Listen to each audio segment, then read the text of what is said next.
दोस्तों एक बार फिर से आप सभी का स्वागत करते हैं आपके अपने चैनल बिंदास खबरें में। हम लेकर आए हैं देश और दुनिया की तमाम बड़ी खबरें जिसका सीधा असर आपकी जिंदगी पर पड़ता है। इसलिए वीडियो को अंत तक जरूर देखें और साथ ही वीडियो को लाइक और शेयर जरूर कर दें। और अगर अभी तक आपने चैनल को सब्सक्राइब नहीं किया तो सब्सक्राइब जरूर करें। दोस्तों खबरों का सिलसिला शुरू करें उससे पहले जान लेते हैं महामारी के नए अपडेट को। आपको बता दें कि अभी तक भारत में संक्रमित मरीजों की संख्या 22,17,879 हो गई है, जबकि सक्रिय मामलों की संख्या 6,36,657 है।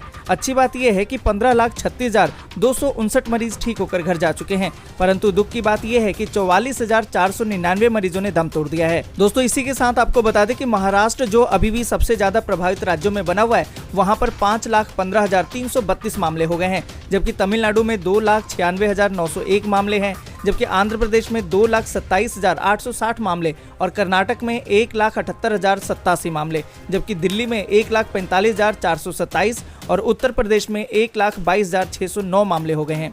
और दोस्तों इसी के साथ बढ़ते हैं आज की पहली और बड़ी खबर की तरफ। आपको बता दें कि प्रियंका राहुल एक्टिव, पायलट नरम, राजस्थान में खत्म हो सकता है गहलोत सरकार का संकट। दोस्तों आपको बता दें कि राजस्थान में लंबे चले सियासी ड्रामे के बाद अब गांधी परिवार सक्रिय हो गया है। सोमवार को सचिन पायलट ने राहुल गांधी और प्रियंका गांधी वाड्रा से मुलाकात की। आपको बता दें कि गांधी परिवार के सदस्यों की सचिन पायलट से एक और मुलाकात होनी है। पायलट के साथ दूसरी मुलाकात से पहले अब गांधी परिवार अशोक गहलोत से बात कर रहा है। दोस्तों आपको बता दें कि जानकारी के मुताबिक राजस्थान में सत्ता के नेतृत्व परिवर्तन की मांग को लेकर बगावती तेवर अख्तियार करने वाले सचिन पायलट के साथ सोमवार को पूरे गांधी परिवार की मीटिंग हुई। 14 अगस्त से शुरू होने वाले राजस्थान विधानसभा के सत्र से पहले सचिन पायलट गांधी परिवार की पहल पर मुलाकात करने पहुंचे।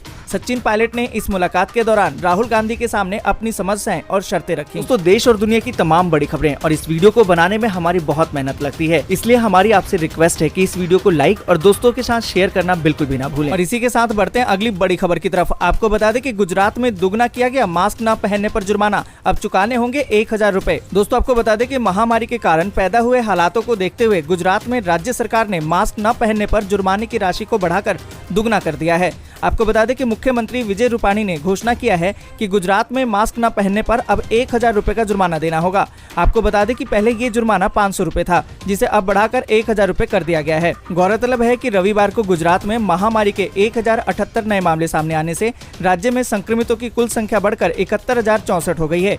ये जानकारी स्वास्थ्य विभाग ने दी है। आपको बता दें कि विभाग की एक विज्ञप्ति में कहा गया है कि राज्य में 25 और मरीजों के संक्रमण से दम तोड़ने पर मृतकों की संख्या बढ़कर 2,654 हो गई है। विज्ञप्ति में कहा गया कि पिछले 24 घंटे में 1,311 मरीज ठीक होने के बाद उनको अस्पताल से छुट्टी दे दी गई है और ठीक हुए मरीजों की संख्या बढ़कर 54,138 हो गई है। और इसी के साथ दोस्तों बढ़ते हैं अगली बड़ी खबर की तरफ। अगली बड़ी खबर जो निकल कर आ रही कि प्रधानमंत्री आवास योजना में ऐसे कर सकते हैं ऑनलाइन अप्लाई, घर खरीदने में मिलती है मदद। दोस्तों आपको बता दें कि अगर आप घर खरीदना चाहते हैं और इसमें प्रधानमंत्री आवास योजना का फायदा भी लेना चाहते हैं तो ये काफी आसान है। इसके लिए आप ऑनलाइन अप्लाई कर सकते हैं। इस सरकारी योजना के आपको काफी फायदे मिलते हैं। ऑनलाइन अप्लाई करने के लिए आपको आधार नंबर की भी जरूरत होती है। साथ ही अप्लाई करने वालों को सही पूरी जानकारी देनी होती है। सबसे पहले प्रधानमंत्री आवास योजना की ऑफिशियल वेबसाइट पर जाना होगा। अब आपके सामने होम पेज ओपन होता है। इसमें एक सेक्शन है सिटीजन असेसमेंट। इसके ड्रॉप डाउन मेनू में आपको benefit under other 2 components option को सेलेक्ट करना होगा। ऑप्शन सेलेक्ट करने पर आप नेक्स्ट पेज पर होंगे, जहां पर आपको आधार नंबर देना होगा। यहां अपनी जानकारी को वेरीफाई करना होता है। यहां अपना आधार नंबर डालें और आधार में जो आपका नाम है वह लिखें। इसके बाद टर्म को टिक करके चेक कर लें। क्लिक करते ही आप नेक्स्ट पेज पर होंगे, जो एक एप्लीकेशन फॉर्म होता है। यहाँ आपको सभी जरूरी जानकारियां देनी होती है, जैसे कि नाम, mobile number, email ID, personal जानकारी, income statement, bank account detail और दूसरी जानकारी। जब आप पूरी जानकारी उस एप्लीकेशन फॉर्म में दे देते हैं तो आपको डिस्क्लेमर चेकबॉक्स बटन पर क्लिक करना होता है और कैप्चा डालना होता है, फिर सेव पर क्लिक करना होता है। इस तरह ऑनलाइन अप्लाई का पूरा प्रोसेस कंप्लीट हो जाता है। आप चाहें तो भरे हुए एप्लीकेशन फॉर्म का प्रिंट आउट भी ले सकते हैं। और दोस्तों इसी के साथ बढ़ते हैं अगली बड़ी खबर की तरफ। आपको बता दें कि किन लोगों को नहीं मिलेगा पीएम किसान सम्मान निधि योजना का फायदा। दोस्तों आपको बता दें कि केंद्र सरकार पीएम किसान सम्मान निधि योजना के तहत हर साल योग्य लाभार्थी किसानों के खाते में 6,000 रुपए भेजती है। किसानों को ये रुपए 3 बराबर किस्तों में मिलते हैं। प्रधानमंत्री मोदी रविवार को वीडियो कॉन्फ्रेंसिंग के माध्यम से 8.5 लाख करोड़ किसानों को उनकी छठी किस्त के रूप में 17,000 करोड़ रुपए जारी कर चुके हैं। आपको बता दें कि सरकार का इस योजना से 14 करोड़ किसानों को जोड़ने का लक्ष्य है। दोस्तों आपको बता दें कि पीएम किसान योजना के तहत किन व्यक्तियों को लाभ नहीं मिलता है। सबसे पहले जरूरी बात तो ये कि इस योजना का फायदा उठाने के लिए किसान के नाम पर खेती की जमीन होनी चाहिए। अगर कोई किसान खेती कर रहा है लेकिन खेत उसके नाम पर ना होकर उसके पिता या दादा के नाम पर है तो उस व्यक्ति को इस योजना का फायदा नहीं मिल सकता। आपको बता दें कि गांव में कई ऐसे किसान होते हैं जो खेती के कार्यों से जुड़े होते हैं लेकिन खेत उनके स्वयं पे नहीं होते, अर्थात वे किसी और के खेतों में खेती करते हैं और खेत मालिक को इसके बदले में फसल का हर हिस्सा देते हैं। ऐसे किसान भी पीएम किसान सम्मान निधि योजना के लाभार्थियों की सूची में शामिल नहीं होंगे। वहीं कई बार जमीन दस्तावेजों में खेती योग्य भूमि के रूप में दर्ज होती है लेकिन उसका इस्तेमाल कृषि कार्यों के बजाय दूसरे कार्यों में होता है। ऐसे खेत मालिक भी इस योजना का लाभ नहीं ले सकते। दोस्तों अगर आप भी किसान हैं और खेती करते हैं और अभी तक आपको इसका फायदा नहीं मिल रहा है तो आप जल्द से जल्द इसके लिए अप्लाई कर सकते हैं। और इस पूरी खबर पर आप क्या सोचते हैं कमेंट करके जरूर बताएं। और इसी के साथ दोस्तों बढ़ते हैं अगली बड़ी खबर की तरफ। अगली बड़ी खबर जो निकल कर आ रही कि केजरीवाल सरकार का बड़ा फैसला, दिल्ली में नहीं होंगे कॉलेज यूनिवर्सिटी के परीक्षाएं। दोस्तों आपको बता दें कि महामारी के चलते केजरीवाल सरकार ने दिल्ली में सभी कॉलेजों और विश्वविद्यालयों को इस साल आयोजित न हो सकी परीक्षाओं को न करवाने का फैसला लिया है। आपको बता दें कि दिल्ली सरकार ने सुप्रीम कोर्ट को सूचित किया कि दिल्ली राज्य के विश्वविद्यालयों की परीक्षा रद्द कर दी गई है। यूजीसी ने देश भर के विश्वविद्यालयों को अंतिम वर्ष की परीक्षाएं 30 सितंबर तक आयोजित करवाने का निर्देश दिया था, जिसका 31 छात्रों ने सुप्रीम कोर्ट में याचिका दायर कर विरोध किया। आपको बता दें कि सुप्रीम कोर्ट ने सोमवार को सरकार से जानना चाहा कि क्या राज्य आपदा प्रबंधन अधिनियम विश्वविद्यालय यूजीसी के दिशा निर्देशों को प्रभावित कर सकते हैं। इसके साथ ही कोर्ट ने मामले की सुनवाई 14 अगस्त तक के लिए स्थगित कर दी है। दोस्तों आपको बता दें कि सुनवाई के दौरान मेहता ने दलील दी कि दिल्ली और महाराष्ट्र सरकार ने अपने यहाँ पर विश्वविद्यालय और कॉलेजों में परीक्षाएं निरस्त करवाने के आदेश जारी कर दिए हैं। उन्होंने कहा कि आखिर जब यूजीसी डिग्री देने के लिए अधिकृत है तो राज्य सरकार कैसे परीक्षा रद्द करवाने का निर्णय ले सकते हैं। यूजीसी की ओर से 14 अगस्त को ये बताया जाएगा कि क्या राज्य आपदा प्रबंधन कानून के तहत यूजीसी की परीक्षाएं संबंधी अधिसूचना रद्द कर सकती हैं। गौरतलब है कि महामारी के मद्देनजर विभिन्न पाठ्यक्रमों में अंतिम वर्ष की परीक्षा रद्द कराने की मांग को लेकर कई याचिकाएं दायर की गई हैं। और इसी के साथ दोस्तों बढ़ते हैं अगली बड़ी खबर की तरफ। आपको बता दें कि महामारी वैक्सीन को लेकर रूस पर टिकी हैं दुनिया की निगाहें। जेहन में एक ही सवाल, क्या मिलेगी अच्छी खबर। दोस्तों आपको बता दें कि दुनिया भर में महामारी के तेजी से बढ़ते मामलों के बीच अब महामारी वैक्सीन पर सबकी निगाहें हैं। वैक्सीन को लेकर दुनिया भर में लोग उम्मीद लगाए बैठे हैं। दुनिया के कई देशों में फिलहाल वैक्सीन का मानव ट्रायल चल रहा है, लेकिन इस बीच दुनिया की पहली महामारी वैक्सीन को लेकर रूस पर सबकी निगाहें टिकी हुई हैं। क्या अगले 2 दिनों यानी कि 12 अगस्त को दुनिया को महामारी के खिलाफ मुकाबले में बड़ी जीत मिलने जा रही है। सभी के जहन में एक ही सवाल है कि क्या महामारी वैक्सीन को लेकर कोई अच्छी खबर आएगी। आपको बता दें कि रूस ने दावा किया है कि वह 12 अगस्त को अपनी महामारी वैक्सीन को रजिस्टर करवाने जा रहा है। बीती 7 अगस्त को रूस के उप स्वास्थ्य मंत्री ने कहा था कि रूस 12 अगस्त को अपनी पहली महामारी वैक्सीन को रजिस्टर करवाएगा। रूस की गामालिया रिसर्च इंस्टीट्यूट और रक्षा मंत्रालय ने साथ मिलकर इस महामारी वैक्सीन को विकसित किया है। आपको बता दें कि रूस ने दावा किया है कि अगले महीने से महामारी की वैक्सीन का प्रोडक्शन शुरू कर देगा। रूस के मुताबिक उनकी वैक्सीन ने मानव ट्रायल के तीसरे चरण को भी सफलतापूर्वक पूरा कर लिया है। रूस की ओर से इस बात को भी कहा जा रहा है कि उनकी वैक्सीन जल्द ही बाजार में आ सकती है। और दोस्तों इसी के साथ बढ़ते हैं अगली बड़ी खबर की तरफ। अगली बड़ी खबर जो निकल कर आ रही कि नौकरी करने वालों के लिए एक अच्छी खबर। 5 साल से पहले नौकरी छोड़ने पर भी मिलेगी ग्रेजुएटी की रकम। नियम बदलने की तैयारी में है सरकार। दोस्तों आपको बता दें कि केंद्र सरकार कर्मचारियों के लिए ग्रेजुएटी भुगतान के नियमों में बदलाव करने पर विचार कर रही है। इसके तहत सरकार कर्मचारियों के लिए ग्रेजुएटी भुगतान की समय सीमा को 5 साल से घटाकर 1 साल से लेकर 3 साल के बीच में रखने पर विचार कर रही है। आपको बता दें कि श्रम मामलों के संसदीय समिति ने हाल ही में पेश की गई अपनी रिपोर्ट में कहा है कि ग्रेजुएटी भुगतान के पात्रता की समय सीमा को 5 साल से घटाकर 1 साल कर देना चाहिए। ग्रेजुएटी भुगतान के पात्रता की समय सीमा को घटाने की लगातार मांग होती रही है और इस पर अब विचार किया जा रहा है। आपको बता दें कि ग्रेजुएटी के लिए 5 साल की लिमिट इसलिए तय की गई थी कि ताकि लोग लंबे समय तक एक ही कंपनी में टिककर काम कर सकें। लेकिन अब कर्मचारी अपनी ग्रोथ को देखते हुए किसी दूसरी कंपनी या दूसरे संस्थान में 5 साल अब नहीं रुकते, इसलिए इस अवधि को कम करने पर विचार किया जा रहा है। और इसी के साथ दोस्तों बढ़ते हैं अगली बड़ी खबर की तरफ। अगली बड़ी खबर जो निकल कर आ रही कि रिया चक्रवर्ती पर कसता जा रहा है ईडी का शिकंजा। पिता और भाई के साथ पूछताछ अभी जारी। आपको बता दें कि सुशांत सिंह राजपूत के सुसाइड के मामले में प्रवर्तन निर्देशालय यानी कि ईडी उनकी गर्लफ्रेंड रिया चक्रवर्ती से सोमवार को फिर से पूछताछ कर रहा है। ईडी इससे पहले उनसे शुक्रवार को भी करीबन 8 घंटे की पूछताछ कर चुका है। रिया के अलावा आज उनके पिता इंद्रजीत चक्रवर्ती एवं उनके भाई शौविक चक्रवर्ती से भी पूछताछ की जा रही है। आपको बता दें कि सुशांत के पूर्व बिजनेस मैनेजर श्रुति मोदी को भी ईडी ने पूछताछ के लिए बुलाया है।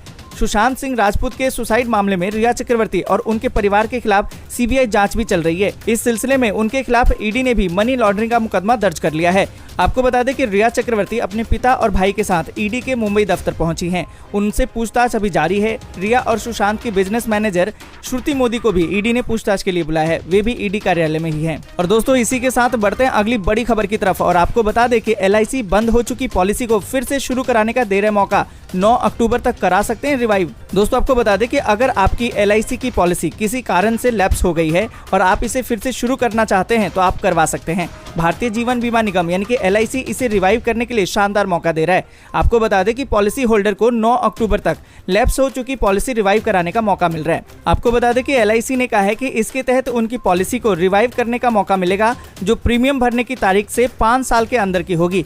पॉलिसी होल्डर को लेट फीस पर 30% तक का छूट मिलेगा। 1 लाख तक की लेट फीस पर 20% का छूट मिलेगा। 1 लाख से लेकर 3 लाख के बीच में लेट फीस देते हैं तो 25% की छूट दी जाएगी। 3 लाख से अधिक के लेट फीस पर 30% की छूट दी जाएगी। और इसी के साथ दोस्तों बढ़ते हैं अगली बड़ी खबर की तरफ। आपको बता दें कि दिल्ली को कूड़ा मुक्त करने के लिए विशेष स्वच्छता अभियान चलाएगा नगर निगम। दोस्तों, आपको बता दें कि दिल्ली के तीनों नगर निगम के महापौर ने सोमवार को प्रेस वार्ता करके उपलब्धियां गिनवाई। उत्तरी दिल्ली के महापौर जयप्रकाश ने कहा कि भलसवा लैंडफिल 30 फीट कम हो गया है। 330 डलाव कम हुए हैं। आने वाले कुछ महीनों में अभी 50 डलाव और भी कम हो जाएंगे। उन्होंने कहा कि कूड़ा मुक्त दिल्ली के लिए सभी दलों के पार्षदों को मिलकर काम करना होगा। दोस्तों, आपको बता दें कि जयप्रकाश ने कहा कि RWA को भी स्वच्छता अभियान से जोड़कर काम किया जाएगा। सामाजिक और धार्मिक संस्थाओं को भी जोड़ा जाएगा। उन्होंने कहा कि महामारी के लिए सभी ने मिलकर काम किया जिसके नतीजे सामने आ रहे हैं। दिल्ली में महामारी के मामले अब कम हो रहे हैं। और इसी के साथ दोस्तों बढ़ते आगे और आपको बता दें कि 22 लाख के पार हुए देश के कुल महामारी मामले। 24 घंटे में 1000 से ज्यादा मौतें। दोस्तों, आपको बता दें कि महामारी का बढ़ता संक्रमण पूरी तरह से बेकाबू हो चुका है। हर दिन जिस तरह से नए मामले सामने आ रहे हैं उन्हें देखते हुए लग रहा है कि संक्रमण पर किसी का कंट्रोल नहीं रहा। पिछले 24 घंटों यानी कि रविवार सुबह 8 बजे से लेकर सोमवार सुबह 8 बजे के दौरान देश भर में महामारी के 62,064 नए मामले सामने आए और देश में अब तक कुल महामारी मामलों का आंकड़ा बढ़कर 22,15,074 हो गया है। आपको बता दें कि महामारी संक्रमण की वजह से देश में मौतों का सिलसिला भी थमने का नाम नहीं ले रहा। पिछले 24 घंटों के दौरान इस महामारी की वजह से पूरे देश में 1000 से ज्यादा लोग दम तोड़ चुके हैं। स्वास्थ्य मंत्रालय के मुताबिक 24 घंटों के दौरान देश में कुल 1007 लोगों ने महामारी की वजह से दम तोड़ दिया। अब तक इस महामारी की वजह से देश में कुल 44,386 लोग दम तोड़ चुके हैं। हालांकि महामारी से ठीक होने वालों की संख्या भी तेजी से बढ़ रही है, लेकिन जिस रफ्तार से नए केस आ रहे हैं उस रफ्तार से ठीक होने वालों का आंकड़ा नहीं बढ़ रहा। पिछले 24 घंटों के दौरान देश भर में 54,859 लोग महामारी से ठीक हुए हैं। अब तक कुल 15,35,743 लोग ठीक हो चुके हैं। देश में महामारी के कुल एक्टिव मामलों की संख्या 6,34,945 है। और दोस्तों, इसी के साथ बढ़ते आगे और आपको बता दें कि 10वीं पास उम्मीदवारों के लिए रेलवे में नौकरी का मौका, बिना परीक्षा होगा चयन। दोस्तों, आपको बता दें कि रेलवे में सरकारी नौकरी खोज रहे 10वीं पास उम्मीदवारों के लिए जरूरी खबर है। South east central railway Bilaspur ने ट्रेड अप्रेंटिस की 432 रिक्तियां निकाली हैं। भर्ती के तहत विभिन्न ट्रेडों के लिए नियुक्तियां की जाएंगी। भर्ती के लिए इच्छुक और योग्य उम्मीदवारों को ऑनलाइन आवेदन करना होगा। आपको बता दें कि अप्रेंटिस की भर्ती में कोई परीक्षा नहीं देनी होगी। इसमें चयन कक्षा 10वीं और ITI कोर्स के मार्क्स के आधार पर किया जाएगा। मार्क्स के आधार पर ही एक मेरिट लिस्ट बनेगी और इसी आधार पर अभ्यर्थियों का चयन किया जाएगा। दोस्तों, आपको बता दें कि उम्मीदवारों को मान्यता प्राप्त बोर्ड या फिर संस्थान से 10वीं की परीक्षा उत्तीर्ण होना जरूरी है और पद से संबंधित ट्रेड में ITI सर्टिफिकेट हासिल होना अनिवार्य है। आपको बता दें कि उम्मीदवारों की न्यूनतम आयु 15 साल और अधिकतम 24 साल होनी चाहिए। आयु की गणना 1/7/2020 से की जाएगी। वहीं अधिकतम आयु की सीमा में OBC वर्ग के लिए 3 साल, SC ST के लिए 5 साल और दिव्यांगों के लिए 10 साल की छूट दी जाएगी। और दोस्तों, इसी के साथ बढ़ते हैं आगे और जानते हैं मौसम के ताजा अपडेट को। आपको बता दें कि मौसम विभाग ने इन इलाकों में जारी किया है बारिश का अलर्ट। दोस्तों, आपको बता दें कि जुलाई का महीना खत्म हो गया है और उसी के साथ देश के कई हिस्सों में भारी बारिश से हाल बेहाल है। बारिश के दिनों में तो कई राज्यों में बाढ़ जैसे हालात रहे, लेकिन अब जहां अगस्त भी दस्तक दे चुका है तब भी बारिश का जोर उफान पर है और मौसम हर दिन के साथ बदल रहा है। देखा गया है कि अगस्त में गर्मी एक बार फिर से बढ़ जाती है, लेकिन इस बार मौसम विभाग की माने तो कई इलाकों में बारिश से मौसम का मिजाज बदला रहेगा। ऐसे में कुछ दिनों के लिए मौसमी अलर्ट जारी किया गया है। आपको बता दें कि मौसम विभाग की माने तो अगले 2 घंटों के दौरान आगरा, टुंडला, नोएडा, भिवानी, पानीपत, अलीगढ़, हाथरस, मथुरा, भरतपुर, नारनौल और करनाल के आसपास के क्षेत्रों में हल्की से मध्यम बारिश हो सकती है। इससे पहले सोमवार सुबह से ही मौसम विभाग ने कुरुक्षेत्र, सहारनपुर और इसके आसपास के क्षेत्रों में हल्की से मध्यम बारिश के अलर्ट जारी किए थे। वहीं आपको बता दें कि जम्मू और कश्मीर, लद्दाख, गिलगित, बाल्टिस्तान, मुजफ्फराबाद, हरियाणा, चंडीगढ़ और दिल्ली, पूर्वी उत्तर प्रदेश, पश्चिम राजस्थान, पश्चिम मध्य प्रदेश, विदर्भ, बिहार, पश्चिम बंगाल और सिक्किम, अरुणाचल प्रदेश, असम और मेघालय, नागालैंड, मणिपुर, मिजोरम और त्रिपुरा, कोंकण और गोवा, तटीय आंध्र प्रदेश और यमन, तेलंगाना और उत्तर आंतरिक कर्नाटक में अलग अलग स्थानों पर भारी वर्षा का अलर्ट है। दोस्तों आज के लिए बस इतना ही। वीडियो को लाइक और शेयर जरूर कर दें। अगर अभी तक आपने चैनल को सब्सक्राइब नहीं किया है तो सब्सक्राइब करें, बेल के आइकन को दबाएं, ऑल नोटिफिकेशन को जरूर ऑन करें।